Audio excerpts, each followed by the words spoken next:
দিদি, আগাম পুজোর শুভেচ্ছা এবং পুজোয় সবচেয়ে বড় ছবিতে আমরা দেখব, কি বলবেন আপনি? নমস্কার সবাইকে। আপনারা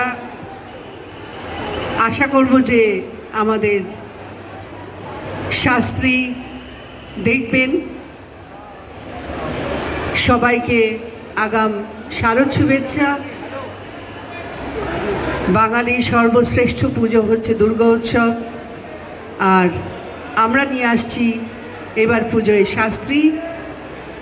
বহু বছর পর আবার মিঠুনদার সঙ্গে একসঙ্গে ছবি করা। মিঠুনদার সঙ্গে ছবি করা মানে একটা বিরাট এক্সপিরিয়েন্স।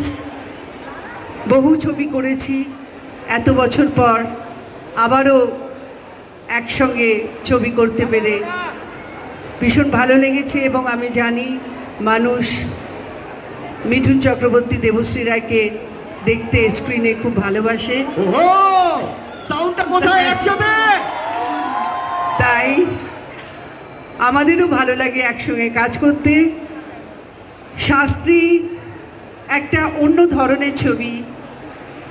আপনারা হয়তো যেমন এমএলএ ফাটাকেষ্ট, যুদ্ধ, মহাগুরু এইসব ছবি দেখেছেন, কিছুটা সেই ফ্লেভারটা পাবেন, সেই গন্ধটা পাবেন। এবং যে স্টাইলে আমরা ছবি করতাম সেইটা আপনারা হয়তো শাস্ত্রীতে পেতে পারবেন। এবং এই সাবজেক্টটা একটা অন্য ধরনের সাবজেক্ট। আমার মনে হয় বাংলা ছবি এই ধরনের সাবজেক্ট হয়নি বলা যেতে পারে। Very interesting. এটা একটা অ্যাস্ট্রোলজি, সায়েন্স সব কিছু মিলিয়ে দেখবেন একটা অন্য ধরনের ছবি।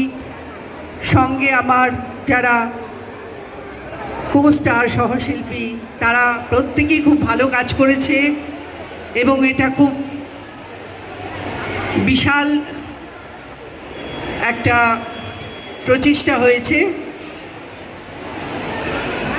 বিট্টু মানে আমার খুব কাছের ছেলে সোহাম, ও আমাকে এই ছবিটা অ্যাপ্রোচ করেছে। আমি ভেবেছিলাম, আপনারা জানেন আমি খুব চুজি, আমি খুব কম ছবি করি, গল্প ভালো না লাগলে আমি করি না।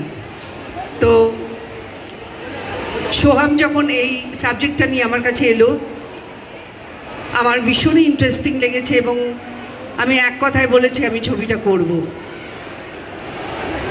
আমার মনে হয় আপনারাও যেমন পুজো, ঠাকুর দেখবেন, অনেকে ভাবে যে একটা সিনেমা দেখে এলে হয়, তো আপনারা অবশ্যই শাস্ত্রী দেখবেন এবং আমার বিশ্বাস আপনাদের ভালো লাগবে। থ্যাংক ইউ দিদি, একটু জোরদার ফাটিয়ে হাততালি হোক প্লিজ ডায়মন্ড প্লাজা।